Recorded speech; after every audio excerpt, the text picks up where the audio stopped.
விருச்சிகம் ராசியில் பிறந்துள்ள கேட்டை நட்சத்திர அன்பர்களுக்கு இந்த தை மாதத்துல திடீர் அதிர்ஷ்டம் என்று சொல்லக்கூடிய திடீர் பணவரவு, ஷேர் மார்க்கெட்ல பெரிய லெவல்ல பணம் வர்றது, லாட்டரி சீட்ல பணம் கிடைக்கிறது, ரொம்ப நாளா வர வேண்டிய சொத்து, கேஸ்ல இருந்த சொத்து இனிமே வராது அப்படின்னு நினைச்சிட்டு இருந்த பணம் யாருக்கு கிடைக்கும் அப்படிங்கிற அமைப்பை பார்க்க போறோம்.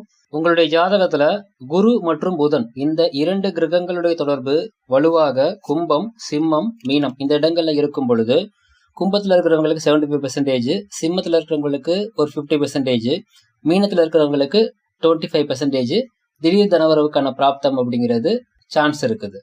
அதுவே உங்களுடைய சுயஜாதக அமைப்புல இந்த கிரகங்கள் தொடர்பான தசாபுத்தி நடப்புல இருந்துச்சு அப்படின்னா கண்டிப்பாக இந்த சான்ஸ் பாத்தீங்கன்னா அதிகமாகும். இந்த திடீர் தனவரவு பிராப்தம் இருந்தும் கிடைக்காம இருக்கிறதுக்கு முக்கியமான காரணம் உங்களுடைய ஜாதகத்துல இருக்கக்கூடிய பெண் சாபம், கன்னி பெண் சாபம், குலதெய்வ சாபம், இது மாதிரியான விஷயங்கள்லாம் இருக்கும். ஸோ இது மாதிரி என்ன மாதிரியான தோஷங்கள் அதையெல்லாம் தடை பண்ணிட்டு இருக்குது அப்படிங்கிறத கண்டறிந்து அதற்குண்டான கோவில் வழிபாடு செய்யும் பொழுது, அதற்குண்டான பரிகாரம் செய்யும் பொழுது இந்த திடீர் தனவரவு பிராப்தத்தில் இருக்கக்கூடிய தடை விலகி உங்களுக்கு திடீர் அதிர்ஷ்டம் அப்படிங்கிறது உங்களுக்கு கை கொடுக்கும். வாழ்த்துக்கள்.